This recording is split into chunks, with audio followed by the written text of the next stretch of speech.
আউযুবিল্লাহি মিনাশ শাইতানির রাজিম বিসমিল্লাহির রহমানির রহিম। প্রিয় দিনী ভাই বোনেরা, আসসালামু আলাইকুম ওয়া রাহমাতুল্লাহি ওয়া বারাকাতুহু। আজকে আপনাদের সামনে আমি নতুন একটি কোরআনী আমল নিয়ে হাজির হলাম। অলরেডি থাম্বনেল টাইটেল থেকে বুঝে গেছেন। আজকের বিষয়টি পাহাড় সমান ঋণ থাকলেও আল্লাহ আপনার ঋণকে মুক্ত করে দেবে ইনশাআল্লাহ। এই আমলটি আপনারা অবশ্যই গুরুত্ব সহকারে ভিডিওটি না টেনে দেখবেন, কারণ এই ভিডিওটি দেখলে আপনি যে পরিমাণে ঋণ হন না কেন, দিনা হন না কেন, আল্লাহ আপনার এই দিনাকে মুক্ত করে দেবে ইনশাআল্লাহ। তাই আসুন ভিডিওটি শুনি।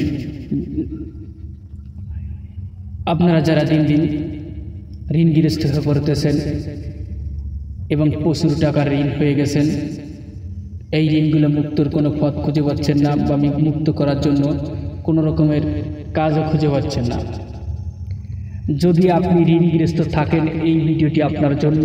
অবশ্যই ভিডিওটি না টেনে দেখতে হবে। এই ভিডিও দেখলে আপনি নিশ্চিত থাকুন মাত্র 40 দিনের মধ্যে আপনার সমস্ত ঋণ আল্লাহ রব্বুল আলামিন মুক্ত করে দিবে ইনশাআল্লাহ। এবং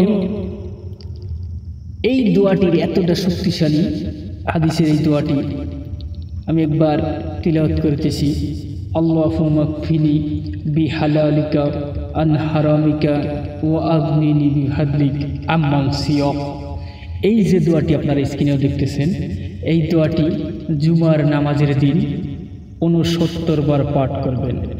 জুমার ফরজ নামাজ পড়ে কারো সঙ্গে কথাবার্তা বলতে পারবেন না, এবং নিজ স্থানে বসে এই দোয়াটি 69 বার পাঠ করবেন।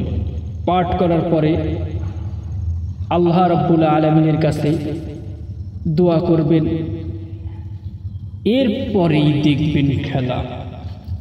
আপনার ঋণ যত বড় হোক না কেন, দিনা হন না কেন, মানে A to Z আপনার মানুষের কাছে আর অপমান হতে হবে না, ঋণগ্রস্তর কারণে কারোর কথা শুনতে হবে না।